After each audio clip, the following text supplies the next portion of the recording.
মধ্যপ্রাচ্যে বারুদে উত্তেজনা, জর্ডানে মার্কিন ঘাঁটিতে হামলায়, ইরাকে ইরান ঘনিষ্ঠদের উপর মার্কিন আক্রমণ, নেতানিয়াহুকে নিয়ে ট্রাম্পের বিরক্তি প্রকাশ। যুক্তরাষ্ট্রের মধ্যস্থতায় আলোচনায় রাজি লেবানন, ইসরায়েল। দক্ষিণাঞ্চলে সেনা মোতায়েন শুরু বৈরুতের। ইসরায়েলি বাহিনী সত্ত্বেই ধ্বংসপ্রাপ্ত বাড়ির পথে বাস্তুচ্যুতরা। গাজা সিটির মসজিদে ভয়াবহ বিমান হামলা, যুদ্ধবিরতি মানছে না নেতানিয়াহু বাহিনী। পশ্চিম তীরে সহিংসতা বন্ধের আহ্বান, হামাস ইস্যুতে মুখোমুখি ইসরায়েল ফিলিস্তিন। জাপানে ভূমিকম্পে শপিং মল ধসে বহু প্রাণহানির শঙ্কা, নিখোঁজ অনেকে। ভারী বৃষ্টিতে দিল্লিতে জলাবদ্ধতা, আসামে শত শত গ্রাম প্লাবিত। পাকিস্তানেও বন্যার অবনতি। ইরানের সাথে আবার আলোচনায় আগ্রহী যুক্তরাষ্ট্র, নজর ট্রাম্প নেতানিয়াহু বৈঠকে। যুদ্ধ শুরুর চাপ এড়াতে পারবে কি ওয়াশিংটন? পশ্চিম তীরে অবৈধ বসতি গড়া ইহুদিদের তাণ্ডব, ফিলিস্তিনি গ্রামগুলোয় হাহাকার। কার ফায়দার স্বার্থে বাড়ছে নির্মমতা? ভারত সীমান্তে সেনা ঘাঁটির শক্তি বাড়াচ্ছে চীন, ধরা পড়ল স্যাটেলাইট ছবিতে। গোপনে যুদ্ধ প্রস্তুতি নিচ্ছে কি দুই পরাশক্তি? ইরান যুদ্ধ আপাতত স্থগিত হওয়ায় গুঞ্জন চলছে আবার আলোচনার টেবিলে সমঝোতার সম্ভাবনা নিয়ে। এই যুদ্ধের অন্যতম খেলোয়াড় মার্কিন প্রেসিডেন্ট ডোনাল্ড ট্রাম্পও প্রকাশ্যে বলে বেড়াচ্ছেন শান্তি আলোচনায় আগ্রহের কথা। সদ্য প্রকাশিত এক জরিপ বলছে আমেরিকার 2/3 নাগরিকই চান না ইরান যুদ্ধ আর চলুক।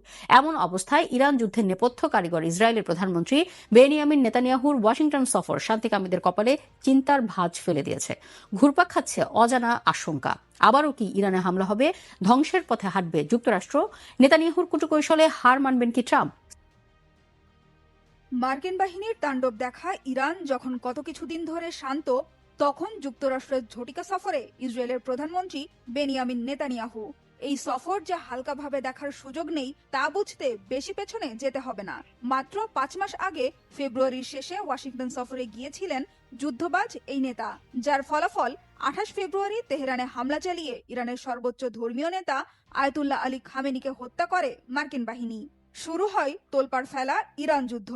এবারও ইরানের সাথে সমঝোতা আলোচনায় মার্কিন প্রেসিডেন্ট ডোনাল্ড ট্রাম্প আগ্রহ দেখানোর পরপরই নেতানিয়াহুর এই সফরের উদ্দেশ্য কি? ট্রাম্পকে আবারও টেনে যুদ্ধে নামাতে চাচ্ছেন কি? ইরানের বিরুদ্ধে নয়া ষড়যন্ত্রের রচনা হবে কি ট্রাম্প নেতানিয়াহু বৈঠকে? ইরানের সাথে সবশেষ সমঝোতা চুক্তি ভেঙে টানা 13 দিন হামলা চালানোর পর আপাতত মার্কিন বাহিনীর সামরিক অভিযানে বিরতি চলছে। মার্কিন প্রেসিডেন্ট ট্রাম্প জানিয়েছেন ইরানের সাথে যুদ্ধের মধ্যস্থতাকারী দেশগুলোর অনুরোধেই হামলা বন্ধ করেছেন। একটি স্থায়ী সমাধানে পৌঁছাতে ইরানের সাথে গভীর আলোচনা চলছে বলেও দাবি করেন। তবে কূটনৈতিক চেষ্টা ব্যর্থ হলে আবারও ইরানের সামরিক অভিযান শুরুর হুমকি দিয়েছেন।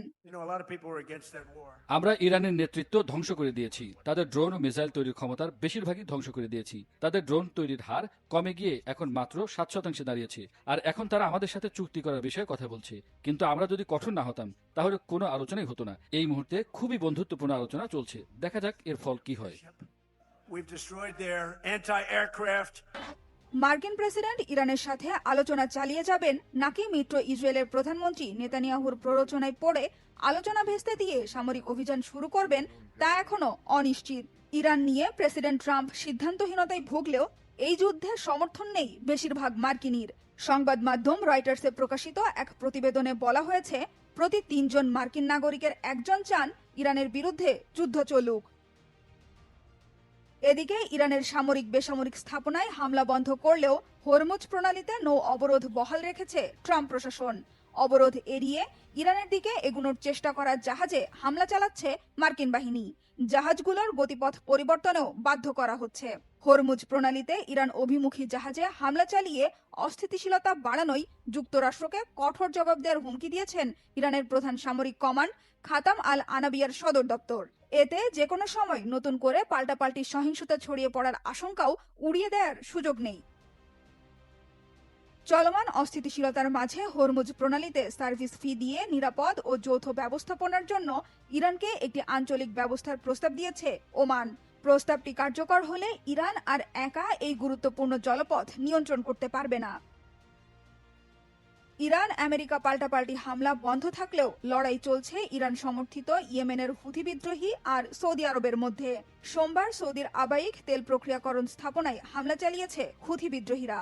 সৌদি আরবের পূর্বাঞ্চল থেকে লোহিত সাগরের ইয়ানবু বন্দর পর্যন্ত বিস্তৃত এলাকায় তেল সরবরাহ ও পরিবহনের সঙ্গে সংশ্লিষ্ট গুরুত্বপূর্ণ স্থাপনা লক্ষ্য করে হামলার দায় স্বীকার করেছেন হুথি বিদ্রোহীদের মুখপাত্র ব্রিগেডিয়ার জেনারেল ইয়াহিয়া সারি। সৌদি ও হুথি বিদ্রোহীদের মধ্যে পাল্টাপাল্টি হামলা অব্যাহত থাকলেও ইরান আমেরিকা হামলা বন্ধের সুযোগে ইয়েমেন উপকূলবর্তী গুরুত্বপূর্ণ জলপথ বাব আল মান্থ দিয়ে বেড়েছে জাহাজ চলাচল। এদিকে ইসরায়েলের প্রধানমন্ত্রী বেনিয়ামিন নেতানিয়াহুর এবারের আমেরিকা সফর খুব একটা সুখকর হয়নি। মার্কিন প্রেসিডেন্ট ডোনাল্ড ট্রাম্পের সাথে তার বৈঠকের আগে খোদ রাজধানী ওয়াশিংটনের রাজপথে শুধু নয়, একেবারে হোয়াইট হাউসের সামনে হয়েছে বিশাল বিক্ষোভ কর্মসূচি। যুদ্ধাপরাধের হামলায় হুলিয়া থাকা নেতানিয়াহুকে অবিলম্বে গ্রেফতার করে আন্তর্জাতিক অপরাধ আদালত আইসিসির কাছে হস্তান্তরের দাবি জানিয়েছেন বিক্ষুব্ধরা। ইমরান মাহমুদের ডেস্ক রিপোর্ট। নেতানিয়াহুকে গ্রেফতারের দাবিতে এবার রাজপথে খোদ মার্কিনিরাই। হোয়াইট হাউসের ঠিক সামনে যেন এক উত্তাল সমুদ্র, চারদিকে উঠছে বিশালাকার ফিলিস্তিনি পতাকা। ঢাকঢোল আর ড্রামের কান ফাটা আওয়াজে কেঁপে উঠছে ওয়াশিংটন ডিসির রাজপথ। মার্কিন প্রেসিডেন্ট ডোনাল্ড ট্রাম্পের সঙ্গে ইসরায়েলের প্রধানমন্ত্রী বেনিয়ামিন নেতানিয়াহুর এক হাই ভোল্টেজ বৈঠকের ঠিক আগেই যুক্তরাষ্ট্রের প্রাণকেন্দ্রে শুরু হয়েছে এই অভূতপূর্ব বিক্ষোভ। সাধারণ মানুষের তীব্র ক্ষোভ আর স্লোগানে উত্তপ্ত হয়ে উঠেছে হোয়াইট হাউসের চারপাশ। ইসরায়েলের প্রধানমন্ত্রীর মার্কিন সফরকে ঘিরে সেখানে জড়ো হয়েছেন হাজার হাজার মানুষ। তাদের মূল দাবি একটাই, অবিলম্বে ফিলিস্তিনের রক্তপাত বন্ধ করতে হবে এবং নেতানিয়াহুকে আন্তর্জাতিক আদালতের কাছে সোপর্দ করতে হবে। ওয়াশিংটনের রাজপথে ব্যানার হাতে দাঁড়িয়ে থাকা বিক্ষোভকারীদের চোখে মুখে ছিল ক্ষোভ আর উদ্বেগের স্পষ্ট ছাপ। বিক্ষোভে অংশ নেওয়া 40 বছর বয়সী আন্দোলনকারী জয়ী মার্কিন সরকারের ভূমিকা নিয়ে প্রশ্ন তোলেন। নেতানিয়াহুকে অবিলম্বে গ্রেফতারের দাবিও জানান তিনি।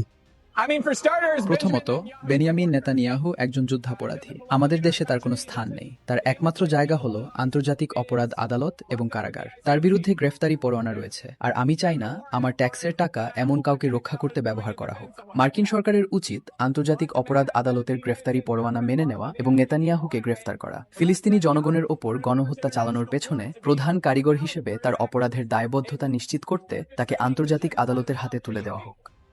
বিক্ষোভের পরিবেশ কেবল খুবই সীমাবদ্ধ ছিল না, এতে ছিল ফিলিস্তিনের সাধারণ মানুষের প্রতি গভীর ভালোবাসা ও সংহতি। হাতে ফ্রি গাজা ব্যানার নিয়ে দাঁড়ানো 45 বছর বয়সী ফাতেমে আবেগাপ্লুত কণ্ঠে নিজের অনুভূতি ব্যক্ত করেন। ফিলিস্তিনের প্রতিটি মানুষের জন্য আমাদের হৃদয় কাঁদছে। আমরা এখান থেকে আমাদের ভালোবাসা ও প্রার্থনা পাঠাচ্ছি। আজ হোক বা কাল আপনার বিচার হবেই। যে অপরাধ আপনারা করেছেন তা থেকে রেহাই পাবেন না। এটা শুধু সময়ের ব্যাপার। আপনাদের দুজনের বিচার না হওয়া পর্যন্ত আমরা থামব না। উল্লেখ্য, 2024 সালে গাজায় যুদ্ধাপরাধ ও মানবতা বিরোধী অপরাধের অভিযোগে আন্তর্জাতিক অপরাধ আদালত নেতানিয়াহুর বিরুদ্ধে গ্রেপ্তারি পরোয়ানা জারি করে। যদিও ইসরায়েল এই আদালতের এখতিয়ার অস্বীকার করেছে, তবে মার্কিন প্রেসিডেন্ট ডোনাল্ড ট্রাম্প ইতোমধ্যেই সাফ জানিয়ে দিয়েছেন যে যুক্তরাষ্ট্রের অবস্থানকালে নেতানিয়াহুকে গ্রেপ্তার করা হবে না। তা সত্ত্বেও হোয়াইট হাউসের সামনে নিরাপত্তা বেষ্টনী ও কড়া পুলিশি পাহারা উপেক্ষা করেই প্রতিবাদ চালিয়ে যাচ্ছেন সাধারণ মানুষ। মধ্যপ্রাচ্যে অবস্থানরত মার্কিন ঘাঁটিকে লক্ষ্য করে একাধিক ব্যালিস্টিক ক্ষেপণাস্ত্র নিক্ষেপের চেষ্টা করেছে ইরান। পাল্টা জবাবে ইরাকে ইরান সমর্থিত গোষ্ঠীগুলোর উপর যৌথ হামলা চালিয়েছে যুক্তরাষ্ট্র ও সৌদি আরব। তেহরান বলছে প্রণালীর নিয়ন্ত্রণ ধরে রাখতে প্রয়োজনীয় সব পদক্ষেপ নেবে তারা। এদিকে কূটনৈতিক অগ্রগতি ব্যর্থ হলে আবারও ইরানে করা সামরিক পদক্ষেপের হুঁশিয়ারি দিয়েছেন মার্কিন প্রেসিডেন্ট ডোনাল্ড ট্রাম্প। আবারও পাল্টাপাল্টি হামলায় নতুন মোড় নিয়েছে যুক্তরাষ্ট্র ইরান সংঘাত। মধ্যপ্রাচ্যে অবস্থানরত মার্কিন ঘাঁটিতে একাধিক ব্যালিস্টিক ক্ষেপণাস্ত্র ছোড়ার চেষ্টা করেছে ইরান, এমনটাই দাবি করেছে যুক্তরাষ্ট্র। সেন্টকমের দাবি, তেহরানের সব ক্ষেপণাস্ত্রই প্রতিহত করেছে ওয়াশিংটন। একই সঙ্গে ইরান সমর্থিত গোষ্ঠীর ড্রোন হামলার জবাবে যুক্তরাষ্ট্র ও সৌদি আরব পূর্ব ইরাকে একাধিক অস্ত্র ভান্ডার ও সরবরাহ কেন্দ্রে যৌথ হামলা চালিয়েছে। এদিকে সাম্প্রতিক মার্কিন হামলায় ইরানের বেসামরিক অবকাঠামোর বড় ধরনের ক্ষয়ক্ষতির দাবি করেছে তেহরান। সরকারি তথ্য অনুযায়ী বুশেহর আন্তর্জাতিক বিমানবন্দর সম্পূর্ণ অচল হয়ে গেছে। এছাড়াও একটি সামুদ্রিক নিয়ন্ত্রিত টাওয়ার, 12টি সেতু, 2টি সুড়ঙ্গ, আবহাওয়া পর্যবেক্ষণ কেন্দ্র ও মাছ ধরার নৌকাও ক্ষতিগ্রস্ত হয়েছে। ইরানের বিপ্লবী গার্ড বাহিনীর মুখপাত্র ইব্রাহিম জোলফাগারি সতর্ক করে বলেছেন, উপসাগরে ক্ষতিগ্রস্ত জাহাজের ক্ষতিপূরণ হিসেবে যদি কোনো দেশ বা কোম্পানি ইরানের জব্দ করা অর্থ গ্রহণ করে, তবে তাদের হরমুজ প্রণালী দিয়ে চলাচলের অনুমতি দেওয়া হবে। সেই সঙ্গে ইরানের হামলায় ক্ষতিগ্রস্ত জাহাজের ক্ষতিপূরণ ইরানের জব্দ করা তহবিল থেকে দেওয়ার প্রস্তাব প্রত্যাখ্যান করেছে তেহরান। মার্কিন প্রেসিডেন্ট ডোনাল্ড ট্রাম্প জানিয়েছেন, ইরানের সঙ্গে নিবিড় আলোচনা চলছে, তবে কূটনৈতিক প্রচেষ্টা ব্যর্থ হলে যুক্তরাষ্ট্র আবারও আরও শক্তিশালী সামরিক পদক্ষেপ নিতে প্রস্তুত বলেও সতর্ক করেন তিনি। আলোচনার কেন্দ্রবিন্দুতে রয়েছে হরমুজ প্রণালী পুনরায় সচল করা ও ইরানের পারমাণবিক কর্মসূচি। যদিও ওয়াশিংটনের সঙ্গে আলোচনার কথা অস্বীকার করেন ইরানের পররাষ্ট্রমন্ত্রী আব্বাস আরাকচি। দীর্ঘ সময় ধরে পাল্টাপাল্টি সংঘাতের পর মার্কিন মধ্যস্থতায় সরাসরি আলোচনায় সম্মত হয়েছে লেবানন ইসরায়েল। এই পরিকল্পনার অংশ হিসেবে জাউতার আল গার্বিয়ায় সেনা মোতায়েন শুরু করেছে লেবানন। ইসরায়েলি বাহিনী এলাকাটি থেকে সরে যাওয়ার পর বাসিন্দারা শহরে ফিরতে শুরু করেছেন। ৬০ বছর বয়সী খলিল কাসিম ৬ মাস বাস্তুচ্যুত থাকার পর নিজ বাড়িতে ফিরেছেন। ইসরায়েলি হামলায় তার বাড়িটি মারাত্মকভাবে ক্ষতিগ্রস্ত হয়েছে। যদি ইসরায়েলিরা ফিরে আসে, আমরা আর কখনো আমাদের ভূমি ছেড়ে যাব না। আমরা আমাদের ভূমিতেই থাকবো। আমরা আমাদের ভূমি রক্ষা করে যাব। খলিলের মতোই দক্ষিণ লেবাননের জাওতার আল গার্বিয়া শহরের বাস্তুচ্যুত বাসিন্দারা নিজ নিজ ঘরে ফিরে ক্ষয়ক্ষতির পরিমাণ নির্ণয় করছেন। ওরা একটাও ঘর রেখে যায়নি, একটাও পাথর রেখে যায়নি, ঘরগুলোর ভেতরে জিনিসপত্র রেখে যায়নি। আমরা এগুলোতে থাকতে পারি না। তুমি নিজের চোখে দেখতে পারো এই বাড়িটা কি বসবাসের যোগ্য? এটা কি লজ্জার বিষয় নয়? পরিকল্পনা অনুযায়ী ইরান সমর্থিত হিজবুল্লাহ গোষ্ঠীর অস্ত্র জমা দেওয়ার কথা। একই সঙ্গে ইসরায়েলি সৈন্যরা পর্যায়ক্রমে নিজ দেশে ফিরে যাবে। যদিও ইসরায়েলি বাহিনী এখনও দক্ষিণ লেবাননের প্রায় 10 কিলোমিটার অভ্যন্তরের একটি বিস্তীর্ণ এলাকা দখল করে রেখেছে। যুদ্ধবিরতির মধ্যেও গাজায় থামছে না ইসরায়েলি আগ্রাসন। গাজা সিটিতে মসজিদে ইসরায়েলি বিমান হামলায় ভয়াবহ বিস্ফোরণের ঘটনা ঘটেছে। আহত হয়েছেন অন্তত 17 জন। এদিকে পশ্চিম তীরে বাড়তে থাকা সহিংসতা বন্ধে রাজনৈতিক সমাধানের আহ্বান জানিয়েছে জাতিসংঘ। তবে হামাস নিরস্ত্রীকরণ নিয়ে জাতিসংঘে একে অপরকে দোষারোপ করেছে ফিলিস্তিন ও ইসরায়েল।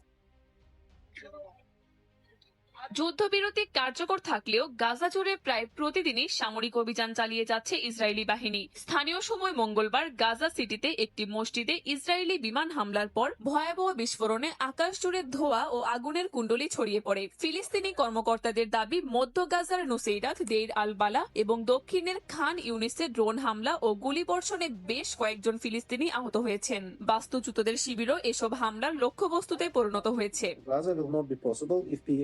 জাতিসংঘ নিরাপত্তা পরিষদের বৈঠকে গাজার পুনর্গঠন ও পশ্চিম তীরের পরিস্থিতি নিয়ে গভীর উদ্বেগ প্রকাশ করেন জাতিসংঘের কর্মকর্তারা। সংস্থাটি জানায়, রাজনৈতিক সমাধান ছাড়া গাজার পুনর্গঠন সম্ভব নয়। একই সঙ্গে পশ্চিম তীরে ইসরায়েলি বসতি স্থাপনকারীদের হামলা, বেসামরিক হতাহত, বাস্তুচ্যুতি এবং উপাসনালয়ে হামলার ঘটনাও উদ্বেগজনকভাবে বেড়েছে বলে উল্লেখ করা হয়। বৈঠকে ফিলিস্তিনি রাষ্ট্রদূত রিয়াদ মনসুর অভিযোগ করেন, গাজা ও পশ্চিম তীরে প্রতিনিয়ত ফিলিস্তিনিরা নিহত হচ্ছেন। দাবি জানান ইসরায়েলি বসতি স্থাপনকারীদের জবাবদিহি নিশ্চিত করার। জবাবে ইসরায়েলের রাষ্ট্রদূত ড্যানি ড্যানন দাবি করেন, হামাস নিরস্ত্র না হওয়া পর্যন্ত গাজার ভবিষ্যৎ স্বাভাবিক হবে না। একই সুরেও যুক্তরাষ্ট্র জানায়, হামাসের ভবিষ্যতে গাজা শাসনে কোনো ভূমিকা থাকতে পারে না এবং গোষ্ঠীটিকে নিরস্ত্রীকরণই স্থায়ী শান্তির প্রধান শর্ত। নিউ ইয়র্কের মেয়র জোহরান মামদানি বিদ্বেষ ও বিভাজন উস্কে দিচ্ছেন। ফক্স নিউজকে দেয়া এক সাক্ষাৎকারে এমন মন্তব্য করেছেন ইসরায়েলের প্রধানমন্ত্রী বেনিয়ামিন নেতানিয়াহু। তার যুক্তরাষ্ট্র সফরের মধ্যে হোয়াইট হাউসের সামনে বিক্ষোভ করেছেন ফিলিস্তিনপন্থীরা। গাজায় ইসরায়েলের হত্যাযজ্ঞে ওয়াশিংটনের সমর্থনের বিরুদ্ধে ক্ষোভ জানান তারা। এদিকে ট্রাম্প জামাতা জ্যারেড কুশনারের বিলাসবহুল প্রকল্প ঘিরে সরকার বিরোধী বিক্ষোভে এখনও উত্তাল আলবেনিয়া। ইসরায়েলি প্রধানমন্ত্রী বিনিয়ামিন নেতানিয়াহুর যুক্তরাষ্ট্র সফর উত্তাপ ছড়িয়েছে ওয়াশিংটনে। সোমবার ফিলিস্তিনপন্থীদের বিক্ষোভে সরগরম হয়ে ওঠে রাজধানী শহরটি। হোয়াইট হাউসের সামনে ফিলিস্তিনের পতাকা হাতে শত শত মানুষ জড়ো হয়ে যুক্তরাষ্ট্রের ইসরায়েল সমর্থনের বিরুদ্ধে স্লোগান দেন। নিজের মার্কিন সফরে নিউ ইয়র্কের মেয়র জোহরান মামদানিকে কড়া ভাষায় আক্রমণ করেছেন বিনিয়ামিন নেতানিয়াহু। ফক্স নিউজকে দেয়া এক সাক্ষাৎকারে তিনি অভিযোগ করেন, মামদানি বিদ্বেষ ও বিভাজন উস্কে দিচ্ছেন। এর আগে মামদানি নেতানিয়াহুকে যুদ্ধাপরাধী আখ্যা দিয়ে যুক্তরাষ্ট্রের ফেডারেল সরকারের প্রতি তাকে গ্রেপ্তারের আহ্বান জানান। তিনি স্বীকার করেন, নিউ ইয়র্ক সিটির মেয়র হিসেবে আন্তর্জাতিক অপরাধ আদালতের গ্রেপ্তারি পরোয়ানা কার্যকরের আইনি ক্ষমতা তার নেই। অন্যদিকে আলবেনিয়ার রাজধানী তিরানায় টানা 57তম দিনের মতো বিক্ষোভে নেমেছেন হাজারো মানুষ। প্রধানমন্ত্রী এডি রামার পদত্যাগ, অন্তর্বর্তী সরকার গঠন, সংবিধান সংস্কার এবং দুর্নীতি বন্ধের দাবিতে বিক্ষোভকারীরা রাজপথে অবস্থান নেন। এক পর্যায়ে পুলিশের সঙ্গে হাতাহাতি ও সংঘর্ষের ঘটনা ঘটে। কয়েকজন বিক্ষোভকারীকে আটকও করা হয়। মার্কিন প্রেসিডেন্ট ডোনাল্ড ট্রাম্পের জামাতা জ্যারেড কুশনার সংশ্লিষ্ট একটি বিলাসবহুল উপকূলীয় রিসোর্ট প্রকল্পের বিরোধিতা থেকেই এই আন্দোলনের সূচনা। তবে সময়ের সঙ্গে সঙ্গে তার রূপ নিয়েছে সরকার বিরোধী ও দুর্নীতি বিরোধী গণ আন্দোলনে। সরকার বলছে প্রকল্পটি পর্যটন খাতকে এগিয়ে নেবে এবং ইউরোপীয় ইউনিয়নের সদস্যপদ অর্জনের পথে আলবেনিয়াকে সহায়তা করবে। কিন্তু পরিবেশবাদী ও বিরোধী দলগুলোর অভিযোগ প্রকল্পটি সংরক্ষিত উপকূলীয় অঞ্চলের পরিবেশের জন্য বড় ধরনের হুমকি হয়ে দাঁড়াবে। মুসলিম জনবসতিতে ধ্বংস আর হত্যা ছাড়া যেন স্বস্তি পান না ইসরায়েলের প্রধানমন্ত্রী বেনিয়ামিন নেতানিয়াহু। এমন অভিযোগ ভুল প্রমাণের সুযোগও আর রাখলেন না তিনি। আমেরিকার প্রেসিডেন্ট ডোনাল্ড ট্রাম্পের চাপে পড়ে লেবাননে বেপরোয়া হামলা থামালেও এবার তার উস্কানিতে নতুন করে দখল, হত্যা আর উচ্ছেদের তাণ্ডব চলছে ফিলিস্তিনের পশ্চিম তীরে। বরাবরের মতো এই ঘৃণ্য বর্বরতার হায়নার মতো ঝাঁপিয়ে পড়েছে পশ্চিম তীরে অবৈধ বসতি স্থাপনকারী উগ্রপন্থী ইহুদিরা। এবার কোন উদ্দেশ্যে, কার স্বার্থের বলি হচ্ছেন পশ্চিম তীরের ফিলিস্তিনিরা? দৃশ্যটি ফিলিস্তিনের পশ্চিম তীরের। নিজেদের বসতভিটা, পশু পাখির খামার, ফসলি জমি সহ বিভিন্ন স্থাপনায় বহিরাগতদের আগুন দেয়া আর পুড়ে যাওয়া দেখার মতো নির্মম যন্ত্রণার সাক্ষী হচ্ছেন ফিলিস্তিনিরা। অসহায় দৃষ্টিতে সব ছারখার হতে দেখা ছাড়া যেন কিছুই করার নেই। এমন তাণ্ডবের মূল হোতা পশ্চিম তীরে অবৈধ বসতি স্থাপনকারী উগ্রপন্থী ইহুদিরা। গ্রামের পর গ্রামে নজিরবিহীন এই বর্বরতায় মুহূর্তেই নিঃস্ব হচ্ছে ফিলিস্তিনি পরিবারগুলো। দখল হচ্ছে প্রজন্মের পর প্রজন্ম ধরে সেখানে বসবাস করা ফিলিস্তিনিদের জমি, সহায় সম্বল, সবকিছু। প্রতি রাত যেন আতঙ্কের এক একটি উপাখ্যান। অধিকৃত পশ্চিম তীরের বিভিন্ন গ্রামে সদল বলে ঢুকছে উগ্র ইহুদিরা। চলছে নির্বিচারে হামলা, ভাঙচুর, অগ্নিসংযোগ আর গুলি। বাদ নেই অবলা পশু পাখি, নির্মম কায়দায় হত্যার মতো পৈশাচিক কাণ্ড। পশ্চিম তীরে বর্বরতার মাত্রা আচমকা এমন পর্যায়ে যাচ্ছে কেন? নতুন কোন চক্রান্ত বাস্তবায়নের পথে হাঁটছেন কি ইসরায়েলের প্রধানমন্ত্রী বেনিয়ামিন নেতানিয়াহু? ইরান ও আমেরিকার চাপে অনেকটা বাধ্য হয়ে লেবাননে বেপরোয়া হামলা থেকে পিছু হটেছেন গণহত্যাকারী প্রধানমন্ত্রী নেতানিয়াহু। মুসলিমদের রক্ত ছাড়া যার এক মুহূর্ত বসে থাকার নজির নেই, সে কি আর এভাবে থামলে চলে? লেবাননের হামলা থামালেও নজর দিয়েছেন সীমান্তের অপর প্রান্তে। ফিলিস্তিনিদের ভিটে মাটি থেকে নতুন করে উচ্ছেদ আর হত্যার জন্য উস্কে দিয়েছেন পশ্চিম তীরে অবৈধ বসতি স্থাপনকারী ইহুদিদের, যার নির্মম শুরুটা হয় অধিকৃত পশ্চিম তীরের তাল গ্রামে। সেখানে ইসরায়েলি সেনাদের ছত্রছায়ায় উগ্র ইহুদিরা হামলা শুরু করলে প্রতিরোধ গড়ে ফিলিস্তিনিরা। গোলাগুলিতে নিহত হয় 4 ফিলিস্তিনি আর 2 ইসরায়েলি সেনা। এতে পশ্চিম তীরে তাণ্ডব আরো ভয়াবহ আকার নেয়। হামলা হয় আশেপাশের অন্যান্য ফিলিস্তিনি গ্রামেও। পুড়িয়ে দেয়া হয় বাড়িঘর, ফসল, খামার। বাদ পড়েনি মসজিদও। পরিকল্পিত এই ঘটনায় সৃষ্ট সুযোগ লুফে নিয়ে নতুন করে অভিযান পরিচালনা ও দখলদারিত্বের নির্দেশ দিয়েছেন ইসরায়েলের প্রধানমন্ত্রী।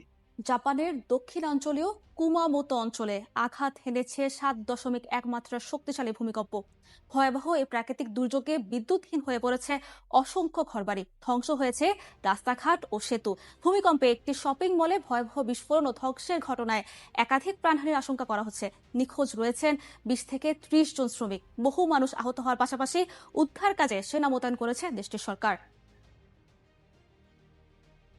স্থানীয় সময় মঙ্গলবার বিকেলে আচমকায় কেঁপে ওঠে জাপানের কুমামোতো। মাটির মাত্র 10 কিলোমিটার গভীরে সৃষ্টি হওয়া এই 7.1 মাত্রার ভূমিকম্প ছড়িয়ে পড়ে পুরো অঞ্চলে। শক্তিশালী কম্পনে ধসে পড়েছে বহু ঘরবাড়ি ও ব্রিজ। বিদ্যুৎ বিচ্ছিন্ন হয়ে পড়েছে কয়েক হাজার পরিবার। এমনকি গতি সামলাতে না পেরে লাইনচ্যুত হয়েছে একটি দ্রুতগামী বুলেট ট্রেনও। দুর্ঘটনার ঝুঁকিতে বন্ধ ঘোষণা করা হয়েছে স্থানীয় আসো কুমামোতো বিমানবন্দরের রানওয়ে ও সব ধরনের ট্রেন চলাচল। ভূমিকম্পের পরপরই সবচেয়ে বড় দুর্ঘটনাটি ঘটে কুমামোতোর একটি শপিং মলে। গ্যাস লিকেজ থেকে হওয়া ভয়াবহ বিস্ফোরণে ধসে পড়ে ভবনটির 2য় তলা। খবর পেয়ে উদ্ধার অভিযানে নামে ফায়ার সার্ভিস ও সামরিক বাহিনী। এছাড়া প্রাথমিক চিকিৎসার জন্য বিভিন্ন হাসপাতালে ভিড় করেছেন কয়েকশো আহত মানুষ। দুর্যোগ মোকাবিলায় এরই মধ্যে অধিবাসীদের নিরাপদ আশ্রয় কেন্দ্রে যাওয়ার নির্দেশ দিয়েছে দেশটির দুর্যোগ ব্যবস্থাপনা বিভাগ। ক্ষতিগ্রস্ত এলাকায় আরো বড় ভূমিকম্পের আশঙ্কায় বাসিন্দাদের সতর্ক থাকার আহ্বান জানিয়েছেন জাপানের প্রধানমন্ত্রী সানায়ে তাকাইচি। তবে স্বস্তির বিষয় হলো উপকূলে জারি করা সুনামি সতর্কতা পরে তুলে নেওয়া হয়েছে এবং আশপাশের পারমাণবিক কেন্দ্রগুলোতে কোনো ক্ষয়ক্ষতি পাওয়া যায়নি। উত্তর কোরিয়ার ক্ষমতার উত্তরাধিকার নিয়ে নতুন করে জল্পনা। যুদ্ধবিরতি দিবসের রাষ্ট্রীয় আয়োজনে আবারও কিম জং উনের পাশে কন্যা জু। দক্ষিণ কোরিয়ার গোয়েন্দাদের দাবি, উত্তরসূরি হিসেবে তাকে ধীরে ধীরে সামনে আনা হচ্ছে। রাষ্ট্রীয় প্রচারে এমন উপস্থিতি নিছক পারিবারিক নয়, বরং রাজনৈতিক বার্তাও বহন করছে বলে মনে করছেন বিশ্লেষকরা। আবারও প্রকাশ্যে আসলেন কিম কন্যা জু এ। স্থানীয় সময় মঙ্গলবার কোরীয় যুদ্ধের যুদ্ধবিরতির ৭৩তম বার্ষিকী উপলক্ষে আয়োজিত কনসার্ট ও সামরিক অনুষ্ঠানে উত্তর কোরিয়ার সর্বোচ্চ নেতা কিম জং উনের ছায়াসঙ্গী ছিলেন তার একমাত্র মেয়ে। দেশটির রাষ্ট্রীয় টেলিভিশনে প্রচারিত ভিডিওতে দেখা যায় কিমের সঙ্গে পাশাপাশি হেঁটে যাচ্ছেন জু, পাশাপাশি বসছেন, এমনকি পুরো আয়োজনের কেন্দ্রবিন্দুতেই অবস্থান করছেন তিনি।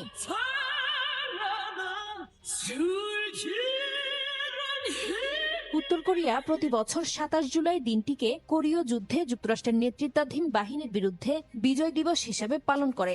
যদিও ১৯৫৩ সালে যুদ্ধ শেষ হয়েছিল কেবল একটি যুদ্ধবিরতি চুক্তির মাধ্যমে। এমনকি দুই কোরিয়ার মধ্যে এখনো কোনো আনুষ্ঠানিক শান্তি চুক্তি হয়নি। এমন বাস্তবতায় সাম্প্রতিক বছরগুলোতে ক্ষেপণাস্ত্র পরীক্ষা, সামরিক মহড়া, অস্ত্র প্রদর্শনী থেকে শুরু করে রাষ্ট্রীয় নানা অনুষ্ঠানে নিয়মিত দেখা যাচ্ছে জু একে। উত্তর কোরিয়া তাকে আনুষ্ঠানিকভাবে উত্তরসূরি ঘোষণা না করলেও জনসমক্ষে তার উপস্থিতির ধরন ও গুরুত্ব ক্রমশই বাড়ছে। দক্ষিণ কোরিয়ার জাতীয় গোয়েন্দা সংস্থা NIS বলছে, বিশ্বাসযোগ্য গোয়েন্দা তথ্যের ভিত্তিতে জু একেই কিম জং উনের সম্ভাব্য উত্তরসূরি হিসেবে প্রস্তুত করা হচ্ছে। এদিকে বিশ্লেষকরা বলছেন, রাষ্ট্রীয় প্রচারে এমন উপস্থিতি নিছক পারিবারিক নয়, বরং রাজনৈতিক বার্তাও বহন করছে।